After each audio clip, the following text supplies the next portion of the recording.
وہاں نظر آتی ہے نہ ولایت یہاں نظر آتی ہے. اگر ولایت کہیں نظر آتی ہے تو صرف اور صرف اہل سنت و جماعت میں نظر آتی ہے.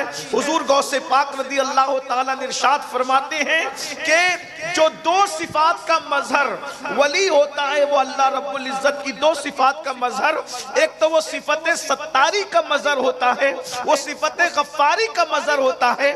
یعنی ولی وہ ہوتا ہے جو لوگوں کے عیب کو بیان نہیں کرتا بلکہ لوگوں کے عیبوں پہ پردے ڈالا کرتا ہے. اللہ رب العزت ستار ہے، جیسے وہ بندوں کے عیبوں پہ پردے ڈالتا ہے. جب وہ کسی کو اپنا دوست بناتا ہے تو صفت ستاری کا اس کو مظہر بنا دیتا ہے. وہ لوگوں کے عیبوں کو بیان نہیں کرتا بلکہ لوگوں کے عیب پہ پردے ڈالا کرتا ہے. یہ اللہ والوں کی شان کیا ہے کہ یہاں پردے نہیں اٹھائے جاتے بلکہ پردے ڈالے جاتے. বলছেন কে মুখ দেখকে বলছেন কি সবাই সবাই তো আপনারা দোয়া করবেন, টাকা দিবেন চাহে দিবেন না. یہ رسول اللہ کا شہر ہے، یہ دھسے گا نہیں، یہ اٹھے گا اٹھے گا، اٹھتا چلا جائے گا. اس کو کوئی دھسا نہیں سکتا، اس کو کوئی نبھا نہیں سکتا. نبھا تمہاری بھاشا میں، ہماری بھاشا میں نبھانا تو کچھ اور ہوتا ہے. سمجھ گئے نا بھائی میرے؟ بس آپ سے یہی کہنا ہے کہ مخدوم اشرف مشن کے لئے آپ لوگ دعا کیجئے.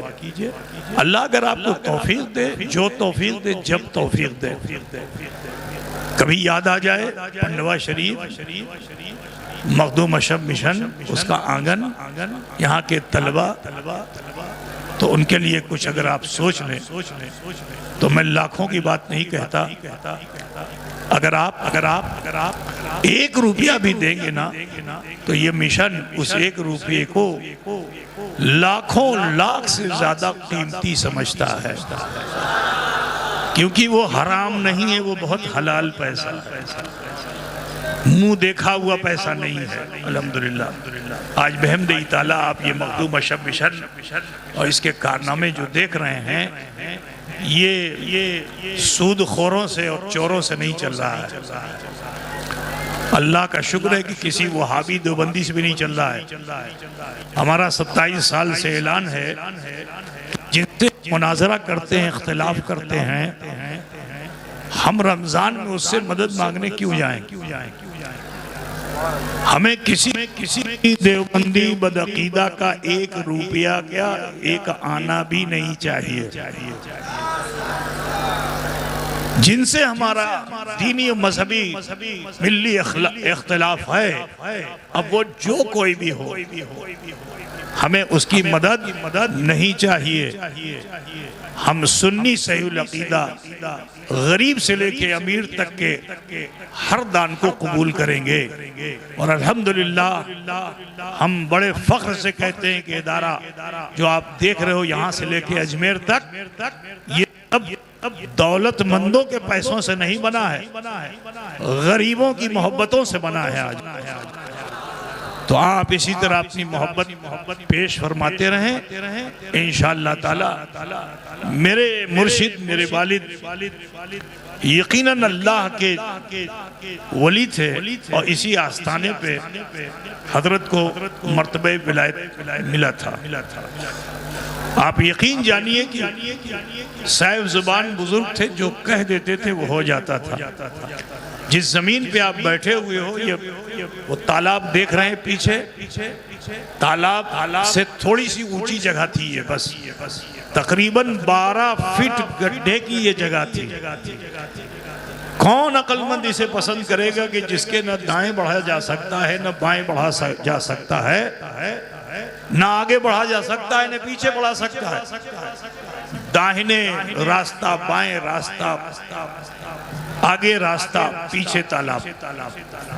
کون ہے کہ جو فیوچر کو نہ سوچ کر حال میں ایسا عمل کر لے؟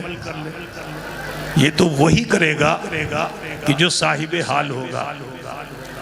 تو حضور اشرف الاولیاء صاحب حال تھے، اور انہوں نے جس زمانے میں یہ فرمایا تھا کہ یہ مدرسہ سے مدرسہ نہیں ہوگا، یہاں سے اسکول بھی چلے گا، یہاں سے ہاسپٹل بھی چلے گا، یہاں سے دینی و دنیاوی ساری تعلیمات ہوں گی انشاءاللہ تعالی۔ تو اس وقت لوگ کہتے تھے کہ ہنوز دلی دور است، جملہ کیا بولتے تھے کہ ابھی دلی دور ہے، ایٹا ہوتے پارے نا کے متن ہو بے، ایک ٹکا دوی ٹکا سے کچھ ہو بے۔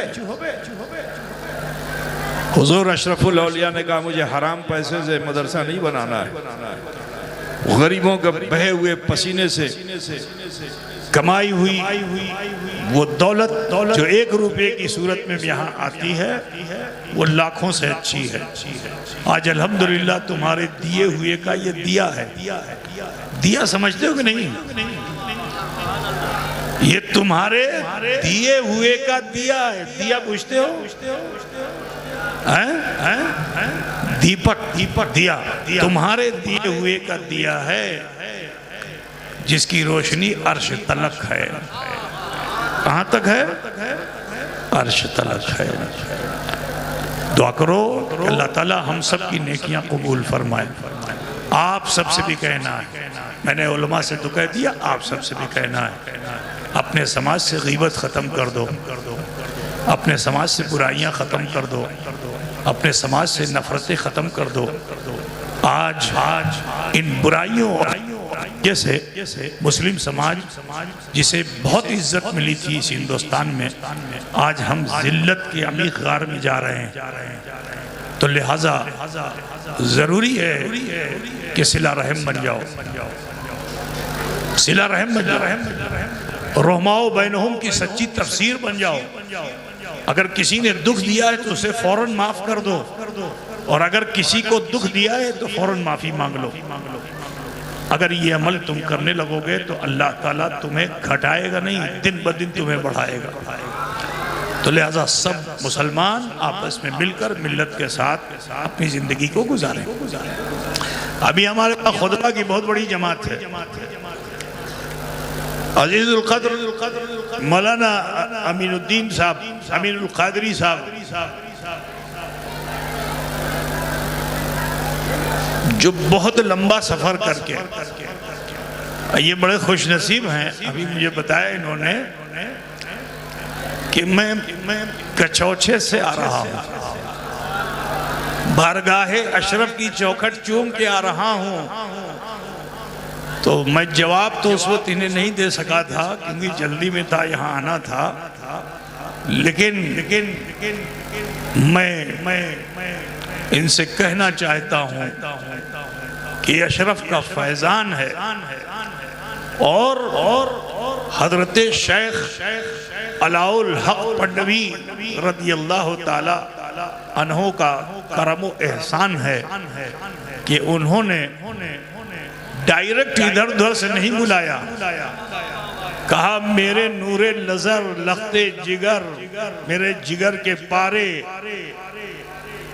جن کے لیے میں نے سوچا تھا کہ انہیں کیا نام دوں۔ آج کل تو اپنام اتنا عام ہو چکا ہے کہ ابجد حوض بھی نہیں پڑتا اور اس کے نام کے ساتھ مفتی لگ جاتا ہے۔ سمجھ گئے نا؟ منشی کہہ دو اس زمانے میں تو خفا ہو جائے گا۔ سمجھ گئے نا؟ یہ حالت سے تو اشرف جہانگیر وہ ہیں کہ جن کو حضرت شیخ علاء الحق اتنا پیار فرماتے تھے کہ میں اپنے اس چہیتے کو کیا نام دے دوں، کیا نام دے دوں، کیا نام دے دوں۔ تو چلے خانے میں جہاں سے رسم ہوتی ہے عرس کی، کل انشاءاللہ ہوگی، آپ لوگ اس میں شرکت کیجئے گا، فیض حاصل کیجئے۔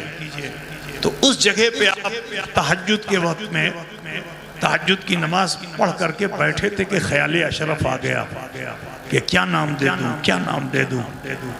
تو جانتے ہو حضور اشرف سمنہ خود فرماتے ہیں کہ مرا از حضرت پیر جہاں بخش، خطاب آمد کے اشرف جہاں۔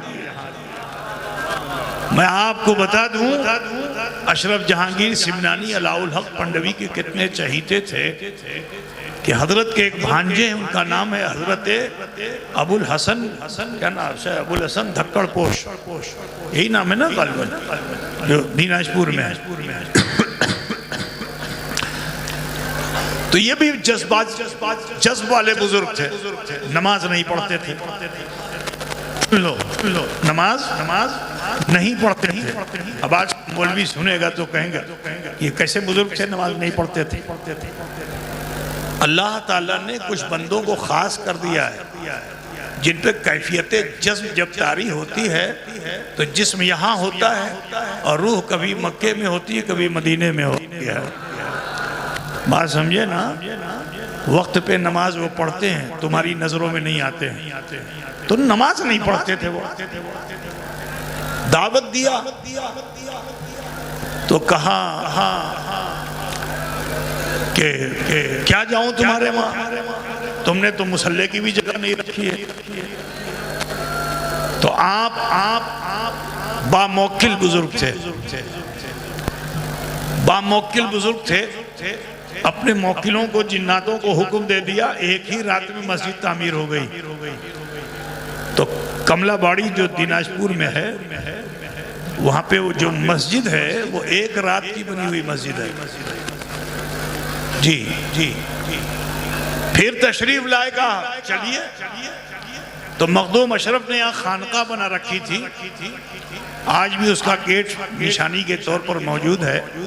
تو اسی گیٹ نقارہ، تو وہ ذکر کے وقت بجتا تھا، اس کی دھن الگ تھی، اذان کے وقت نقارہ بجتا تھا، اس کی دھن الگ تھی، اطلاع کے لیے، ٹھیک ہے؟ کھانے کے وقت کا نقارہ بجتا تھا، اس کی دھن الگ تھی۔ اب حضرت جو تشریف لائے تو آپ تو مجذوب آدمی تھے، جیسے ہی نقارہ بجا آ کر کے اس نقارے کو پلٹ دیا۔ آج بھی اس نقارے کا جو کور ہے وہ یہاں موجود ہے، جس پہ چمڑا چڑھایا جاتا تھا، پلٹ دیا۔ تو حضرت شیخ علاء الحق پنڈوی نے فرمایا کہ تم نے میرے نقارے کو پلٹ دیا، میں نے تیری نسل پلٹ دی۔ اب سوچو اتنی بڑی بددعا دے دی تھی، رشتے ٹوٹ جاتے، مگر وہ اللہ والے تھے۔ پھر دعوت دینے کے لیے آئے، چلیے مصلی تیار ہے، حضرت تشریف لے گئے۔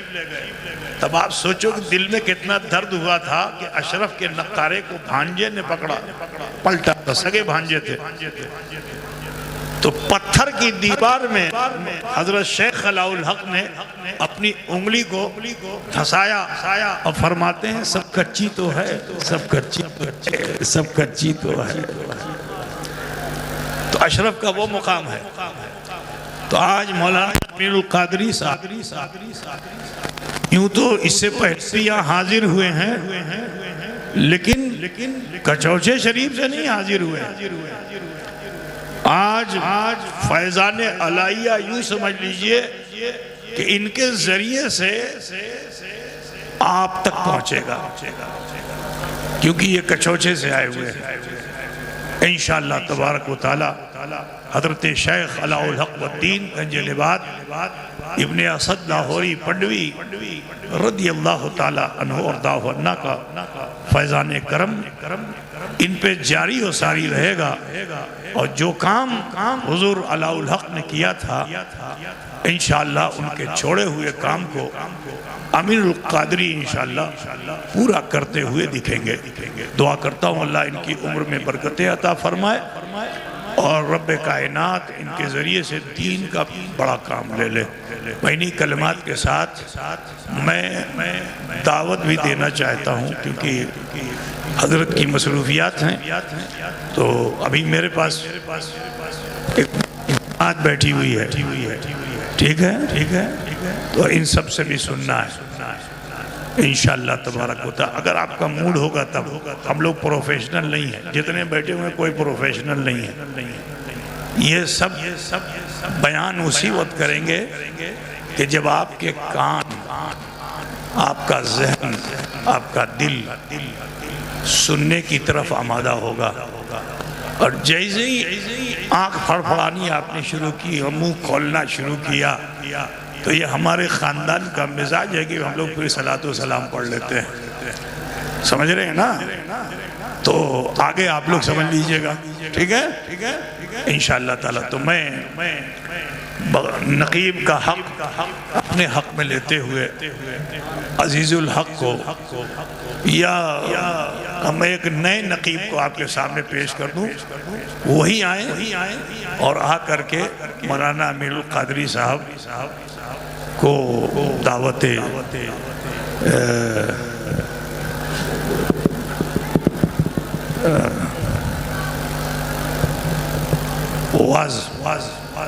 دعوت واز پیش فرمائیں۔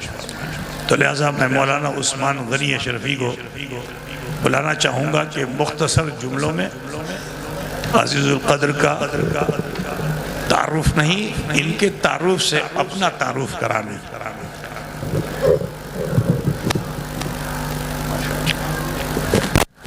السلام علیکم ورحمۃ اللہ وبرکاتہ۔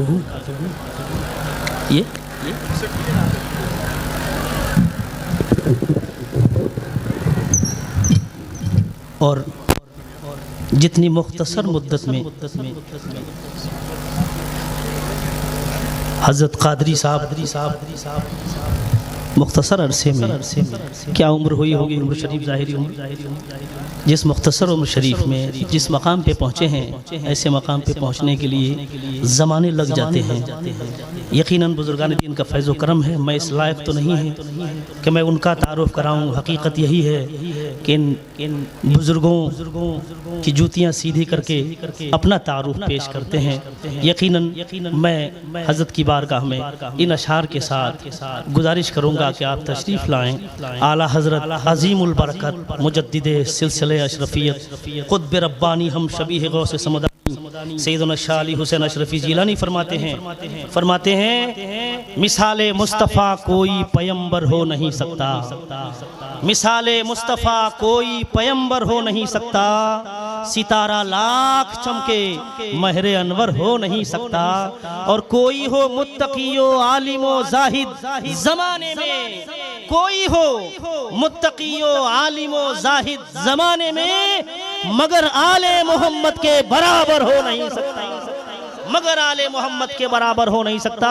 اپنے دونوں ہاتھوں کو بلند کر کے شہزادہ رسول خطیب اعظم حضرت علامہ سید امین القادری صاحب کا استقبال کریں۔ نعرہ تکبیر، ذرا اپنے ہاتھوں کو بلند کریں اور ساتھ میں آواز بھی بلند ہو۔ نعرہ رسالت، نعرہ حیدری، نعرہ حیدری، نعرہ حیدری، فیضان حضور اشرف الاولیاء سیدی سرکار تاج الاولیاء حضرت علامہ سید امین القادری صاحب قبلہ۔ کچھ ایسی بے خودی ہے تیرے انتظار میں، تصویر بن چکا ہوں تیرے انتظار میں، آہٹ پہ کان، در پہ نظر، دل میں اشتیاق، آنکھوں کے اشک سوکھ گئے انتظار میں۔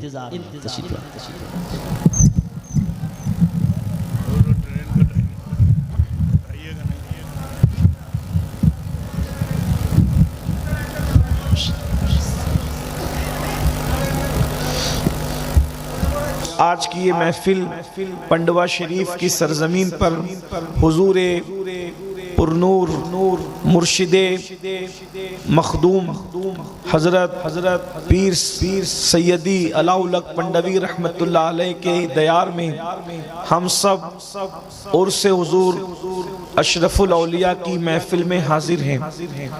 تھوڑی دیر کے لیے میں حاضر ہوں، اس لیے کہ مجھے جانا ہے، اس لیے کوئی طویل گفتگو کرنے کی بجائے حضور اشرف الاولیاء کی بارگاہ میں خراج عقیدت پیش کر کے جلدی آپ سے اجازت چاہوں گا۔ حضور اشرف الاولیاء رحمت اللہ تعالی علیہ اللہ رب العزت کے ایسے برگزیدہ بندے ہیں کہ جن کے بارے میں ہم آنکھ بن کر کے یہ کہہ سکتے ہیں کہ وہ پیدائشی ولی ہے۔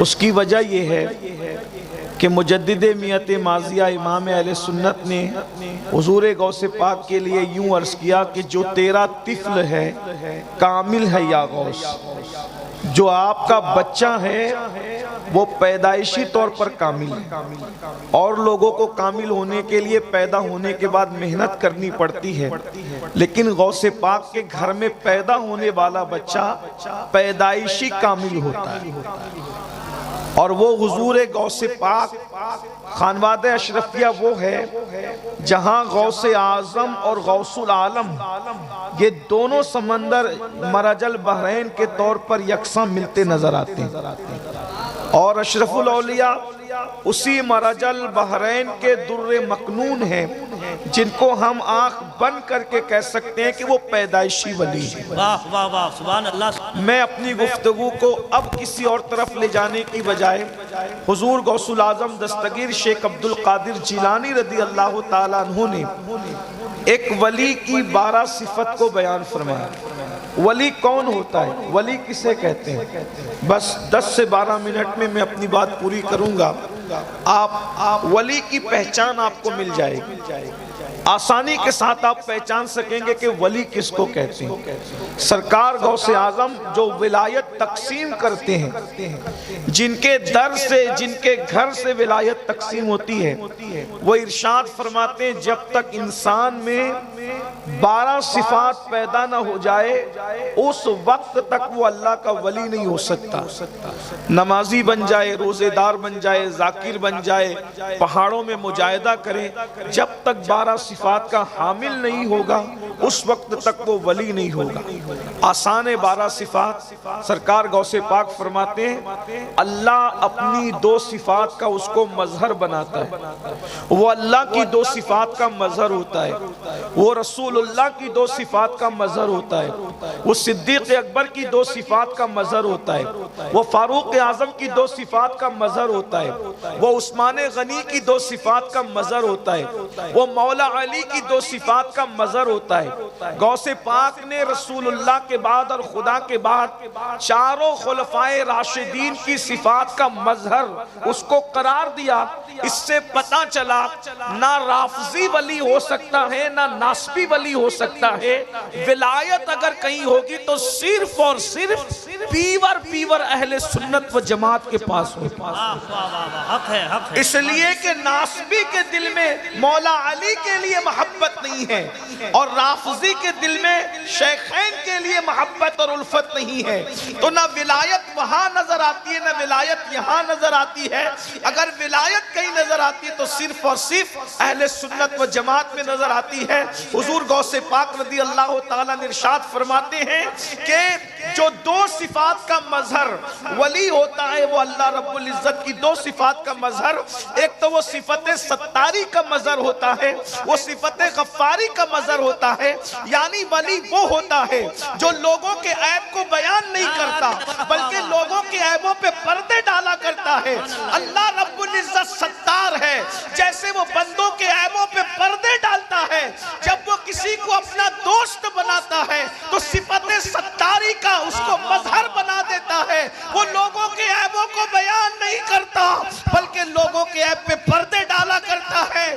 اور اس منبر پر ابھی آپ نے اپنی آنکھوں سے دیکھا کہ اللہ اکبر اپنے مرید کو منع کیا گیا، اور جب انہوں نے توجہ نہ کی تو جھڑکی دے کر کے بتایا گیا کہ اللہ والوں کی شان کیا ہے کہ یہاں پردے نہیں اٹھائے جاتے بلکہ پردے ڈالے جاتے۔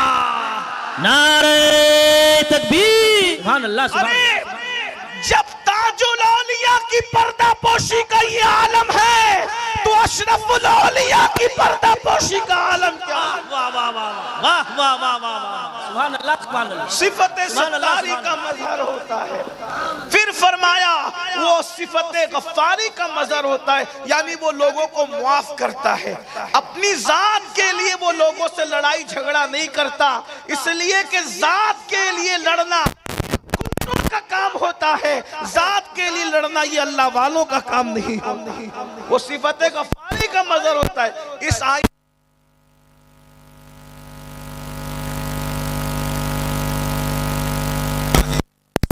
اس نتیجے پر پہنچا ہوں، جنہوں نے دیکھا ہے وہ گواہی دیں گے، شہادت دیں گے کہ ان لوگوں نے حضور اشرف الاولیاء نے اپنی ذات کے گستاخوں کو ہمیشہ معاف کیا اور اس دن کو یاد دلایا جو فتح مکہ کا دن تھا، لا تثریب علیکم اليوم۔ اور یہاں تو چشتیت ہے اور خاص طور پر یہاں چشتیت اور قادریت کا بھی سنگم ہے۔ چشتیت اس اعتبار سے ہے کہ مخدوم اشرف جہانگیر سمنانی جیسا سلسلہ چشتیہ کا وہ عظیم نمائندہ جس نے سلسلہ چشتیت کو بام عروج تک پہنچایا، اور اسی لیے تو ان کے مرشد کو ان پہ ناز تھا۔ مرشد اپنے بیٹے کو خدمت سونپتے ہیں کہ تمہیں جنگل سے لکڑیاں لانے جانا ہوگا، اور سارے خلفاء اور مریدین کو ذمہ داریاں سونپتے ہیں، خانقاہ میں جھاڑو لگانا ہوگا، برتنوں کو صاف کرنا ہوگا، لنگر تقسیم کرنا ہوگا، مہمانوں کی خدمت کرنا ہوگا۔ بیٹے کو بھی کام دیا، سارے مرید اور خلفاء کو کام دیا، لیکن جب میرے مخدوم اشرف سمنہ نے عرض کیا حضور سب کو کام سونپتے ہیں، مجھے بھی کوئی کام سونپ دیجئے، فرمایا ارے سب الگ ہے اشرف تم الگ ہو، اس لیے کہ جب تم آئے تھے تو تمہارے آنے سے پہلے خضر علیہ السلام نے تمہاری اتنی تعریف کی تھی کہ اب مجھے کوئی کام دینے کے لیے تمہیں حیا آتی ہے کہ میں خضر کو کیا منہ دکھاؤں گا۔ اگر میں نے تمہیں کوئی کام سونپ دیا، میں تمہیں کوئی فزیکلی ایکٹیویٹی نہیں سونپنا چاہتا، اگر تم کچھ کرنا ہی چاہتے ہو تو ذکر اذکار کے ذریعے سے منزلوں کو طے کرو۔ نعرہ تکبیر، نعرہ رسالت، فیضان مخدوم اشرف، فیضان مخدوم العالم۔ اس کا مرشد جس کو ذمہ داری اور خدمت دینے اور خدمت لینے کے لیے حیا کرے وہ اشرف سمنہ ہے، وہ ہمارے مخدوم ہے۔ بہرحال تو چشتیت تو اس اعتبار سے کہ مخدوم صاحب چشتی ہیں، اور قادریت اس اعتبار سے کہ سیدنا عبدالرزاق نور العین کی اولاد ہے، تو یہاں چشتیت اور قادریت ایک ساتھ جمع ہوتی، یہ بھی مراج البحرین ہے الحمدللہ تعالی۔ تو چشتیت اور قادریت جو جمع کرنے کی بات کر رہا ہوں تو یہ کہ یہاں ہائے ہائے ہائے کیا بات، اشرفی صحبہ شراب سنجری، سبحان اللہ، ایک ہی شیشے میں ہے دونوں بھری۔ قادر میں رات دن رہتے ہیں، یہ اللہ والے لوگ نہیں ہیں، اور یہ ایسے ہی ہیں ویسے وغیرہ وغیرہ کہا۔ بادشاہ نے کہا ٹھیک ہے ہم ان کو اپنا نوکر بنائیں گے اور ان سے اپنی خدمت لیں گے۔ سرکار نصیر الدین چراغ دہلوی کے پاس نمائندہ بھیجا، اور نمائندہ بھیجنے کے بعد کہا کہ آپ کو بادشاہ کی کوئی نہ کوئی نوکری قبول کرنی پڑے گی۔ سرکار نصیر الدین نے فرمایا میں آپ سے کوئی تعلق نہیں رکھتا، میں آپ کی نوکری کیسے کر سکتا ہوں؟ کہا اگر آپ نوکری نہیں کرو گے تو مشکل اٹھاؤ۔ کہا میں ہر مشکل اٹھاؤں گا۔ سیرت نگار لکھتے ہیں یہ سینے کی جو ہڈی ہوتی ہے، ان دونوں ہڈیوں میں سوراخ کر کے خواجہ نصیر الدین چراغ دہلوی کو لٹکا دیا گیا کہ آپ نوکری کریں۔ سرکار نصیر ملت والدین سے مریدین نے کہا حضور یہ ظلم پر آیا ہے، آپ نوکری کے لیے تیار ہو جائیں، یہ جو کہتا ہے آپ کر لیں، ورنہ یہ آپ ٹھیک ہے میں تیار ہوں۔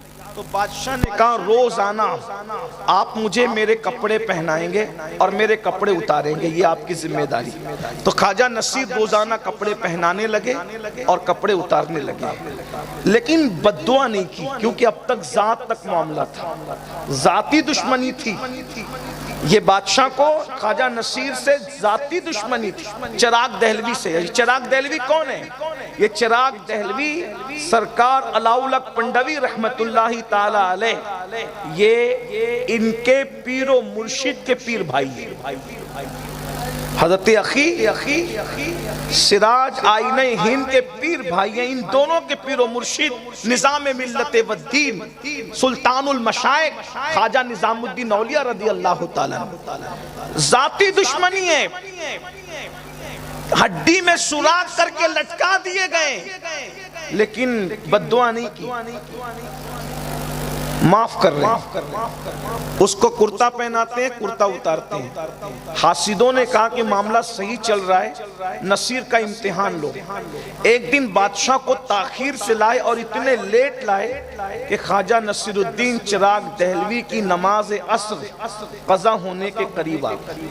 اللہ کے رسول علیہ السلام نے فرمایا مومن کی عصر اس وقت ہوتی ہے جب سورج اپنی حالت پر ہوتا ہے، اور جب سورج میں تغیر آ جائے، وہ ڈوبنے کے قریب ہو جائے، پھر وہ مومن کی نہیں بلکہ منافق کی نماز ہوتی ہے۔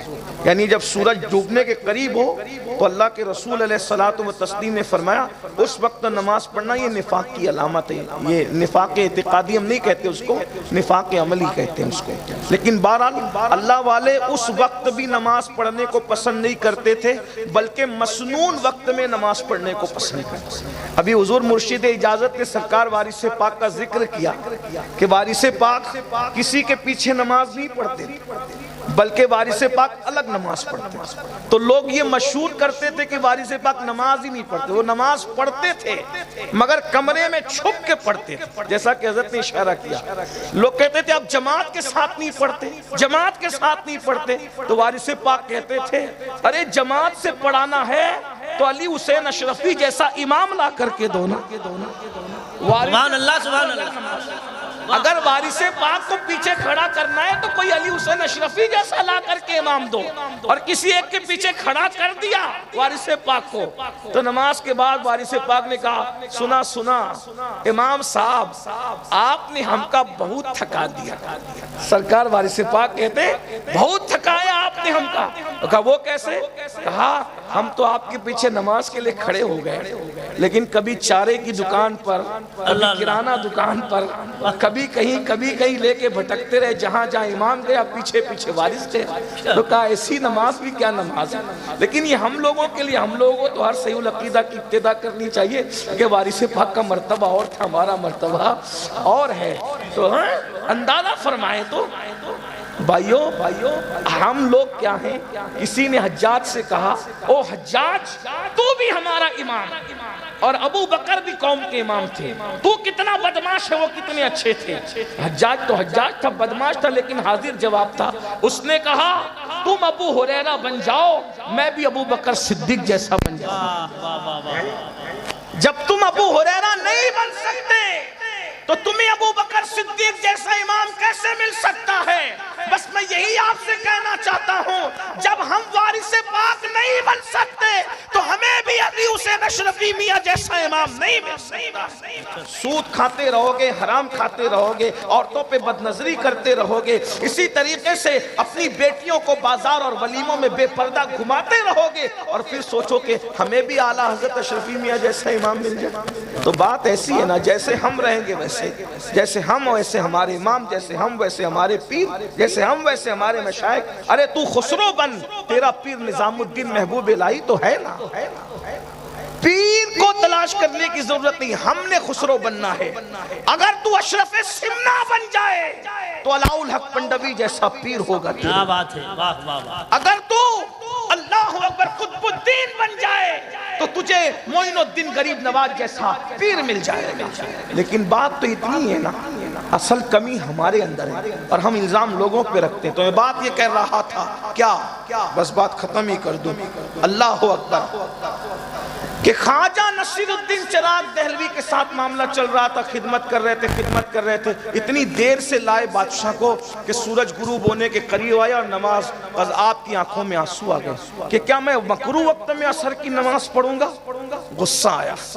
اب تک ذاتی دشمنی تھی، نصیر الدین نے ہر تکلیف جھیلی، تکلیف برداشت کی، لیکن جب دین پر بات آئی، نماز ترک ہونے کی بات آئی، نماز قضا ہونے کی بات آئی، مکروہ وقت میں نماز پڑھنے کی بات آئی، تو اس کے بعد کرتا تو پہنایا، اور پہناتے ہوئے آنکھ میں آنسو لے کر باندھتے ہوئے کہا باندھے نصیر کھولے غسال۔ یہ ولی کی زبان ہے، یہ ولی کی زبان ہے۔ گفتے اللہ بوت گرچہ از حلقوں میں عبداللہ بوت، اس کی بولی گویا کہ خدا کی طرف سے ہوتی ہے.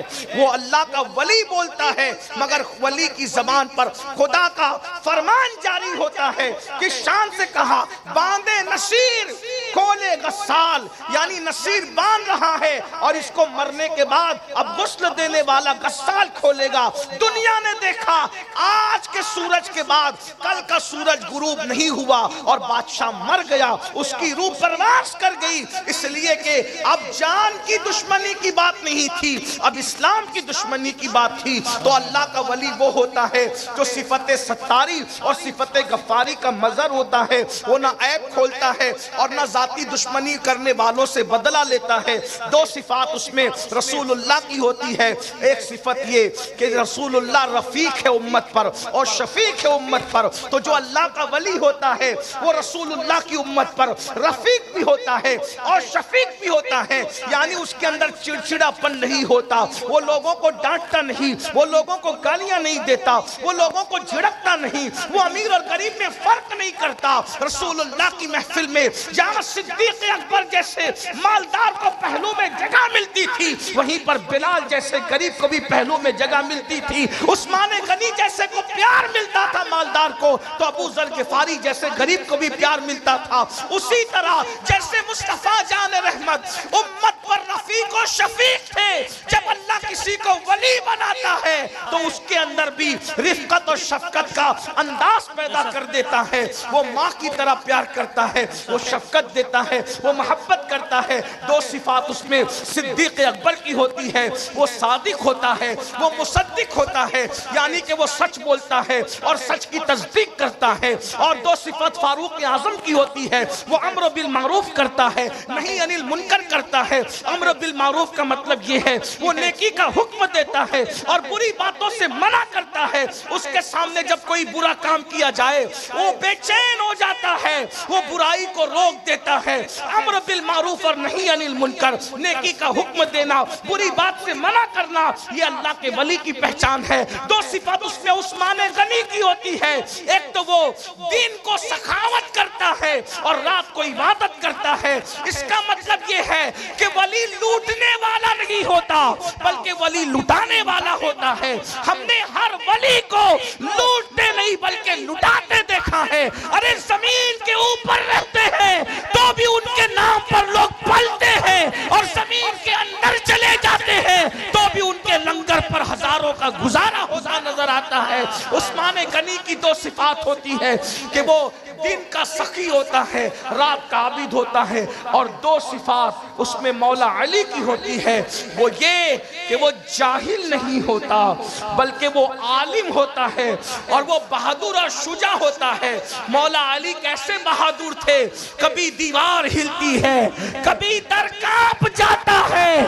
علی کا نام سن کر اب بھی خیبر کانپ جاتا ہے. پوری زندگی کبھی علی کے سپر کو کوئی گرا نہ سکا، لیکن مرحب نے ایسا وار کیا کہ مولا علی کی سپر گرا دی. ایک دن علی کی سپر گر گئی، علی نے سزا کیا دی کہ اس کے خیبر کے دروازے کو توڑ کر اپنی سپر بنا کر کے بتایا علی سے سپر چھینو گے تو تمہارا دروازہ توڑ کر کے سپر بنائی جائے گی. اور اس کے بعد جب اکھاڑ کر کے پھینک دیا 70 لوگ مل کر بھی اٹھا نہ سکتے. واہ واہ واہ واہ واہ واہ واہ. فرمایا دو صفات اس میں مولا علی کی ہوتی ہے، وہ بہادر ہوتا ہے اور وہ عالم ہوتا ہے.